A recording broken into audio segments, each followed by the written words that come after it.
Hello students, आइए मीराबाई के पद पढ़ने और समझने के बाद इस पाठ के कुछ प्रश्न उत्तर समझते हैं। पहला प्रश्न आता है, मीरा कृष्ण की उपासना किस रूप में करती हैं और वह रूप कैसा है। अर्थात मीराबाई कृष्ण जी की जो उपासना है, पूजा है, भक्ति है, वो किस रूप में करती हैं, क्या मानकर करती हैं उन्हें, और वह रूप कैसा है। बताते हैं कि मीरा कृष्ण जी की उपासना, भक्ति या पूजा वो एक पत्नी के रूप में करती हैं। वो अपने आप को एक पत्नी मानती हैं, और पत्नी भी कैसी, जो पूर्ण रूप से अपने पति के प्रति या अपने ईश्वर के प्रति समर्पित है। अर्थात अपने ईश्वर के लिए वो सब कुछ करने के लिए तैयार है, किसी भी चीज़ की उन्हें कोई परवाह नहीं है, और अपने ईश्वर या आराध्य देव अर्थात श्री कृष्ण जी को वह अपना पति मानती हैं। और अपने पदों में उन्होंने स्पष्ट रूप में कहा भी है, मेरे तो गिरधर गोपाल दूसरो ना कोई, जाके सिर मोर मुकुट मेरो पति सोई। अर्थात वो कहती हैं कि पर्वत को धारण करने वाले श्री कृष्ण जी मेरे सब कुछ हैं, दूसरा कोई भी मेरा कुछ नहीं है। और जिनके सिर पर मोर के पंखों का मुकुट लगा हुआ है, या जिन्होंने अपने सर पर मोर के पंखों का मुकुट पहना हुआ है, वही मेरे पति हैं। उन्होंने श्री कृष्ण जी को अपने पति के रूप में स्वीकार किया है। दूसरी ओर वह अपने आप को श्री कृष्ण जी की दासी के रूप में मानती हैं, एक सेविका के रूप में मानती हैं। वो कहती हैं कि मैं तो अपने आराध्य श्री कृष्ण की एक सेविका हूँ, एक दासी हूँ। और उन्होंने ये बताते हुए कहा भी है, दासी मीरा लाल गिरधर तारो अब मोही, कि हे गिरधर, हे पर्वत को धारण करने वाले कृष्ण, ये जो मीरा है ये आपकी दासी है, ये आपकी सेविका है। तारो अब मोही, अब आप ही मुझे तारिए या मेरा उद्धार कीजिए, अब आप ही मेरा उद्धार कर सकते हैं, उसके अतिरिक्त कोई और ऐसा नहीं है जो मुझे मोक्ष दिला सके। अगला प्रश्न आता है, लोग मीरा को बावरी क्यों कहते हैं। कहते हैं लोग मीरा को बावरी इसलिए कहते हैं क्योंकि मीरा एक महारानी थी, और महारानी होकर भी उन्होंने साधु संतों की संगति को स्वीकार कर लिया। वो साधु संतों की संगति में बैठने लगी, और उन्होंने अपने परिवार की और समाज की सारी मर्यादाओं को छोड़ दिया, सारी लज्जा को त्याग दिया, और वह साधुओं की संगति में बैठकर अपने आराध्य के लिए भजन कीर्तन करने लगी, उनके संगति में रहकर नृत्य करने लगी। यह सारी चीज़ें जो थीं वह करते समय खुद को भूल जाती थी, और उनके इन तरीकों को देखकर, उनके इन सारे क्रियाकलापों को देखकर उनके परिवार के लोग और समाज के सारे लोग उन्हें बावरी कहने लगे, उन्हें पागल कहने लगे, क्योंकि एक कुलीन परिवार की जो वधू है उसके लिए यह सब कार्य उचित नहीं है। अगला आता है, विष का प्याला राणा भेजा पीवत मीरा हंसी, इसमें क्या व्यंग्य निहित है। अर्थात मीराबाई के जो देवर हैं राणा जी, उन्होंने इन सारी चीज़ों से तंग आकर समाज का ध्यान रखते हुए मीरा के लिए विष का प्याला या जहर का प्याला भेजा, और मीरा को अपने प्रभु पर पूर्ण विश्वास था, इसलिए उसने उसे हंसते हंसते पी लिया। इसमें क्या व्यंग्य छिपा हुआ है, हमें बताना है कि मीरा जब ईश्वर की भक्ति में खो जाती थी, भजन कीर्तन करने लगती थी, साधु संतों के साथ बैठकर मंदिरों में घूमती थी, तो उन सारी स्थितियों को उनके परिवार के जो लोग थे वो स्वीकार नहीं कर पा रहे थे। उन्हें यह सारी चीज़ें गलत लग रही थी। ईश्वर के प्रति जो उनका प्रेम था वह उनके परिवार के लोगों को उचित नहीं लग रहा था, कि इस तरह से सारे समाज के सामने प्रदर्शन करके वो ईश्वर की भक्ति करें, यह उनके परिवार के को अच्छा नहीं लग रहा था।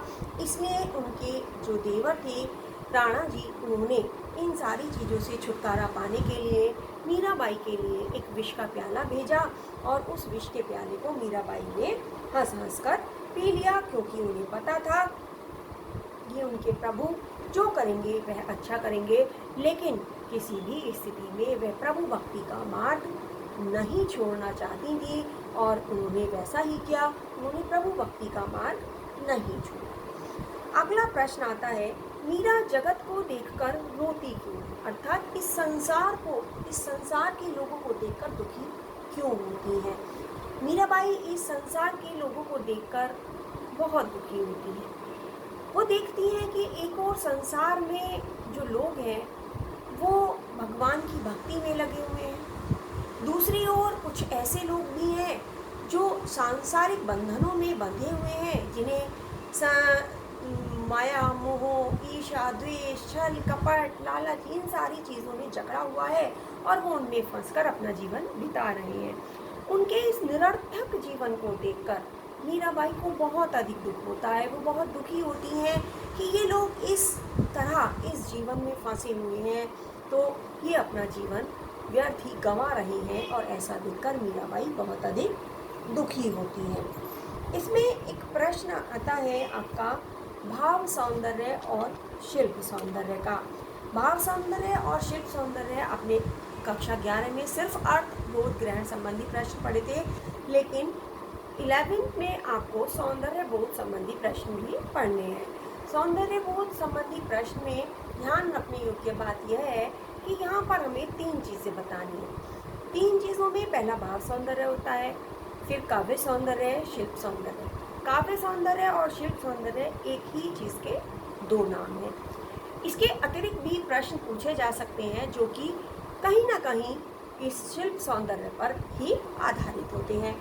तो यहाँ पर कुछ पंक्तियाँ दी गई हैं, हमें जो भी सारी चीज़ें बतानी है वो उन्हीं पंक्तियों के आधार पर बतानी है, पूरी कविता के आधार पर नहीं। तो पहला है, अंशुमन जल सींची सींची प्रेम बेली बोई, अब तो बेली फैली गई आनंद फल होई। तो इन पंक्तियों का भाव सौंदर्य आता है, मीराबाई कहती हैं कि जिस तरह एक बेल को बोकर, जब हम किसी बेल को या पौधे को बोते हैं तो उसकी जल से सिंचाई करते हैं, और जब हम उसे जल से सिंचाई करते हैं तो वह पौधा बड़ा होता है और बड़ा होने के बाद उस पर फल आने लगते हैं। तो वही स्थिति मीराबाई के भक्ति की भी है। उन्होंने अपने मन में कृष्ण की भक्ति का एक पौधा या बेल लगाई है और उस बेल को अपने आंसुओं के जल से सींचा है, और उस आंसुओं के जल से सींचने का परिणाम यह हुआ कि उनके प्रेम की भक्ति की जो बेल थी वो बहुत अधिक फैल गई और उस पर आनंद के फल आने लगे, अर्थात खुशियों के फल आने लगे। उस बेल को के बड़ा होने से उन्हें आनंद मिलने लगा, अर्थात उनके मन में ईश्वर के प्रति भक्ति या प्रेम जो था वो बहुत अधिक बढ़ गया और उन्हें उससे आनंद प्राप्त होने लगा। शिल्प सौंदर्य, शिल्प सौंदर्य में हमें उसमें प्रयोग की गई भाषा, शैली, रस, छंद, अलंकार, ये सारी चीज़ें हमें व्यक्त करनी होती हैं। तो भाषा यहाँ पर है ब्रज भाषा का प्रयोग किया गया है। जहाँ कहीं भी भगवान श्री कृष्ण का वर्णन किया जाता है वहाँ पर ब्रज भाषा का प्रयोग किया जाता है। शैली यहाँ पर जो है हमारी वो संबोधन शैली है, जो हमारे कहना चाहिए कि अलंकार है वो हमारा बेली बोई में हमारा अनुप्रास अलंकार है। क्यों? क्योंकि बा वर्ण की आवृत्ति के कारण यहाँ पर अनुप्रास अलंकार आता है। जब कोई वर्ण या अक्षर लगातार उसी क्रम में एक से अधिक बार आता है तब वहाँ अनुप्रास अलंकार होता है। बेली बोई दोनों में बा वर्ण पहले ही क्रम पर आया है, इसलिए यहाँ अनुप्रास अलंकार है। दूसरा आता है प्रेम बेली, अंशुमन जल। इन सारे शब्दों में हमारा रूपक अलंकार है, क्योंकि जो बेल है, जो प्रेम बेली जो प्रेम है उसको बेल का रूप दे दिया गया है, जो आंसू हैं उन्हें जल का रूप दे दिया गया है। तो जब किसी एक चीज़ को दूसरी चीज़ का रूप दे दिया जाता है तो वहाँ पर हमारा रूपक अलंकार होता है, इसलिए यहाँ पर हमारा रूपक अलंकार है। दूसरा पार्ट आता है इसका, दूध की मथनिया बड़े प्रेम से बिलोई, दधी मथी घृत काढ़ी लियो, डारी दई छोई। तो कवित्री कहती है कि जिस तरह दूध का दही जमाते हैं और उसे मथनी से बिलोकर चलाकर उसमें से घी निकाल लिया जाता है, और घी निकालने के बाद जो छाछ होता है, जो बेकार का पदार्थ होता है, उसे हम फेंक देते हैं, तो वही स्थिति उनके प्रेम की भी है। वो कहती हैं कि उन्होंने अपने प्रेम को, या अपने कहना चाहिए कि प्रेम या भक्ति रूपी दही को अपने प्रयासों की मथनी से बिलोया है, अर्थात उन्होंने अपनी भक्ति को प्राप्त करने के लिए बहुत अधिक प्रयास किए हैं, और उसका परिणाम यह हुआ कि उससे उन्होंने भगवान की कृपा रूपी घी तो प्राप्त कर लिया, और जो सांसारिक बंधनों रूपी छाछ था, जो व्यर्थ की चीज़ें थी, उसे उन्होंने त्याग दिया है। अब इसका शिल्प सौंदर्य आता है कि इन पंक्ति में भाषा ब्रज भाषा ही है। अलंकार की स्थिति क्या है, यहाँ पर अलंकार आता है अन्योक्ति अलंकार। अन्योक्ति अलंकार कहाँ होता है, जब किसी एक बात के माध्यम से कोई दूसरी बात को समझाने का प्रयास किया जाता है। जैसे यहाँ पर दही और घी का उदाहरण देकर, दही को मथकर घी निकालने का उदाहरण दिया गया है, लेकिन बताया क्या गया है, हमें समझाया क्या गया है कि मीराबाई ने अपनी भक्ति को पूरा करने के लिए या भगवान की कृपा को पाने के लिए किस तरह अनेकों प्रयास किए और भगवान की कृपा प्राप्त की, इसके बारे में बताया गया है, इसलिए यहाँ अन्योक्ति अलंकार है। अब आता है हमारा अर्थबोध ग्रहण संबंधी प्रश्न। अर्थबोध ग्रहण संबंधी प्रश्न में हमारा पैराग्राफ है, मेरे तो गिरधर गोपाल यहाँ से लेकर तारो अब मोही। ठीक है, पहला प्रश्न है, मीरा ने अपनी लोक लाज कैसे खो दी है, अर्थात मीरा ने संसार के लोगों के प्रति जो लज्जा थी वो कैसे खो दी। वो उसके लिए बताते हैं कि मीरा ने प्रभु की भक्ति को प्राप्त करने के लिए जो सामाजिक मर्यादाएं थीं उनका ध्यान नहीं किया। उन्होंने यह कदापि नहीं सोचा कि संसार के लोग, समाज के लोग उनके बारे में क्या सोचेंगे, क्या कहेंगे, बल्कि उन्होंने जिस तरह संभव हो सका ईश्वर की भक्ति में अपना मन लगा दिया, और उसके लिए उन्हें साधु संतों की संगति में भी रहना पड़ा। अगला आता है, मीरा ने कृष्ण प्रेम की बेल को किससे सींचा है। वो कहते हैं, मीरा ने कृष्ण प्रेम की बेल को अपने आंसुओं से सींचा है। जिस तरह बेल को सींचने के लिए जल की आवश्यकता होती है, उसी तरह प्रेम की बेल को सींचने के लिए मीरा ने अपने आंखों से निकलने वाले जल अर्थात आंसू का प्रयोग किया है। और उसका परिणाम क्या निकला है, उसका परिणाम यह निकला है कि वह बेल बहुत बढ़ गई और उस पर प्रसन्नता के फल आने लगे। ईश्वर की भक्ति में मीराबाई को प्रसन्नता का अनुभव होने लगा। अगला है, मीरा ने कृष्ण को कैसे अपना पति बताया। मीरा ने कृष्ण को अपना पति बताया, उन्होंने कहा है, जाके सिर मोर मुकुट मेरो पति सोई। जिसके सिर पर मोर का मुकुट है, अर्थात जिन्होंने मोर के पंखों का मुकुट पहना हुआ है सर पर, वही मेरे पति हैं। उन्होंने उन्हें पति के रूप में स्वीकार कर लिया है। अगला आता है, मीरा किस बात से प्रसन्न होती हैं और क्या देखकर रोती हैं। मीरा जब इस संसार के लोगों को देखती हैं तो उनमें से कुछ लोग उन्हें भगवान की भक्ति में लीन दिखाई देते हैं, सच्चे मार्ग पर चलते दिखाई देते हैं, तो उन्हें देखकर वह खुश होती हैं। दूसरी ओर उन्हें कुछ लोग ऐसे दिखाई देते हैं कि जो ईश्वर भक्ति से विमुख हैं और सांसारिक माया मोह बंधनों में बंधे हुए हैं, और उनसे वह दुखी होती हैं। उन्हें दुख होता है कि ये लोग व्यर्थ ही अपना जीवन बर्बाद कर रहे हैं। अगला आता है सौंदर्य बोध संबंधी प्रश्न। इसके लिए हमारा पैराग्राफ आता है, पहला वाला पैराग्राफ, मेरे तो गिरधर गोपाल दूसरों न कोई, यहाँ से लेकर तारो और मोही तक। इसका जो प्रश्न आते हैं वह आते हैं भाषा सौंदर्य पर प्रकाश डालिए। और दूसरा आता है इसमें कहाँ हमारा अन्योक्ति अलंकार बताया गया है वह हमें बताइए। तो भाषा सौंदर्य अर्थात भाषा से संबंधित सारी बातें।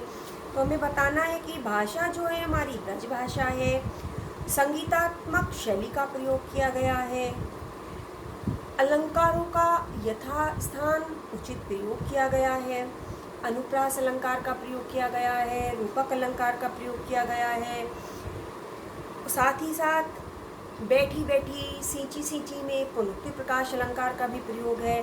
तो हमें इसमें पर्याप्त मात्रा में अलंकारों का प्रयोग भी मिलता है। दूसरा प्रश्न हमें बताना है कि अन्योक्ति अलंकार कहाँ है। अन्योक्ति अलंकार हमारा वही होता है जैसे मैंने अभी आपको समझाया कि जहाँ एक चीज़ के माध्यम से दूसरी चीज़ को बताने का प्रयास किया जाता है।